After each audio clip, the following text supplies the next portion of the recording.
Hello again and welcome back to another one. And today we have a couple of topics to cover as fans and rappers have been going at it on Ice Cube versus Biggie on who ranks higher on the GOAT list, and emotions ran high when DJ EFN and Tony Yayo were going at it, and we got takes from Ice Cube Jr. and King Crooked on this debate. More on this in a bit.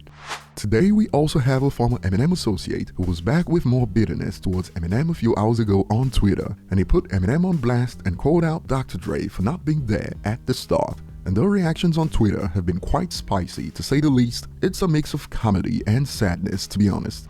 And before we get started, today Lil Uzi Vert has ended the Hiphop Drought of 2023. Check this out from Billboard. Lil Uzi Vert's Pink Tape officially debuts at #1 on this week's Billboard 200 chart, becoming their third Korean #1 album. It's the first #1 rap album of 2023. And for those who missed the news, it says there because back in 2022, it was confirmed by a spokesperson for the rapper that Uzi goes by they/them pronouns. And the first #1 rap album in 2023 coming in July means the Pink Tape ended the longest gap between #1 rap albums on Billboard 200 this century. And speaking on Billboard 200, check this out. Today in 2010, Eminem's Recovery debuted at #1 on the Billboard 200. It spawned the #1s Not Afraid and Love the Way You Lie and became the best-selling rap album of the decade in pure sales. But this fails to mention two additional facts: that Recovery is also the best-selling rap album of the decade based on total equivalent album sales in the United States and also around the world. And Recovery earned a milestone just hours ago that was bound to trigger a certain fan base on Twitter. It goes, Eminem's Recovery now surpassed Mariah Carey's Merry Christmas. For your information, Recovery is Eminem's third most successful album, and Merry Christmas is also Mariah's third most successful album in equivalent album units worldwide. And of course, this sparked debates shortly after due to the history between the two artists.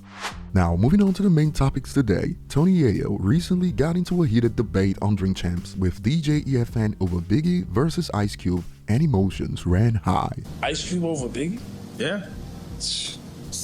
Yeah, I had to agree with that. I was born in LA. I was born in LA. What are you? Raised in Miami. So you would say Ice Cube got better verses than Biggie? Yeah. Yeah. That's cool.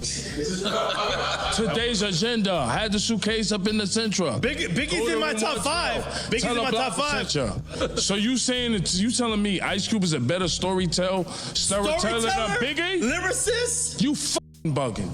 Yeah, but Biggie's one of the best. You lost your mind. But Biggie's one of the best. Big Ice Cube is better than Biggie with storytelling? As a totality, yes.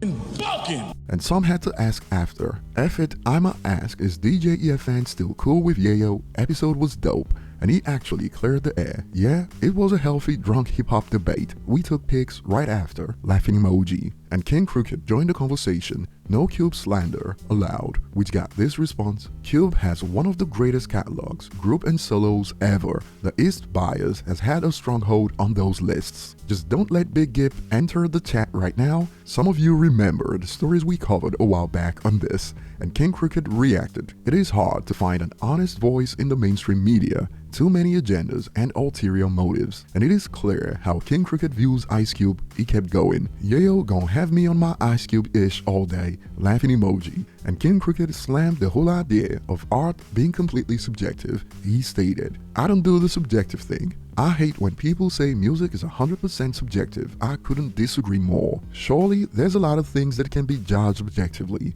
like technical ability and more. It is why some of the biggest Eminem haters like El Jamar still admit that Eminem is a better rapper than them. And Ice Cube Jr. joined the conversation. Shout out to DJ EFN. People know who my GOAT is, so it's not fair to even ask me. But I will say that life after death whole concept is from Death Certificate. Ask Diddy if I'm lying. It's all love at the end of the day. If I recall, Eminem is Cube Jr.'s GOAT rapper, but who ranks higher on your GOAT list? Tell us below and also include your city in your answer, especially if you're from New York or LA. I want to see something. Moving on to the next point today, the former Eminem associate who's been praised for taking down Nick Cannon for the title of the worst Eminem diss of all time was back with more bitterness on Twitter a few hours ago, as is tweeted. To the stands, Dr. Dre wasn't around during the struggle. When an MF is as fake as this clown, you can't take your foot off his neck. The most ungrateful rapper to ever touch a mic. Eminem, how you shout out 100 MCs who did nothing for you in your Hall of Fame speech, but not me and slang. And he's been getting cooked on Twitter with responses like, "This effing clown, you're right where you're supposed to be, got into bum, waiting for handouts, be a man and fend for yourself without scraping the bottom of the barrel." But some concluded that it's time to let it go. The Hall of Fame speech was a year ago, let that ish go. But according to him, this is how it went down. I helped him way before he picked, and in me doing so, he copied my style instead of inventing his own style like most of us did. None of us sounded alike until he came along mimicking. I've never showed him love, been dissing that boy since 2001. Do your research, I ain't no boot-looking lackey. If Webster ever added rent-free to their dictionary, this needs to be an example of what rent-free means. Like, he's been hating for over 20 years and he's proud of it. But hey, let's pass the mic to Outsiders Young Z to see what he has to say about Aziz. I told you Aziz didn't even rap when I met him. He just had a car and used to drive us around everywhere. He was Uber before Uber.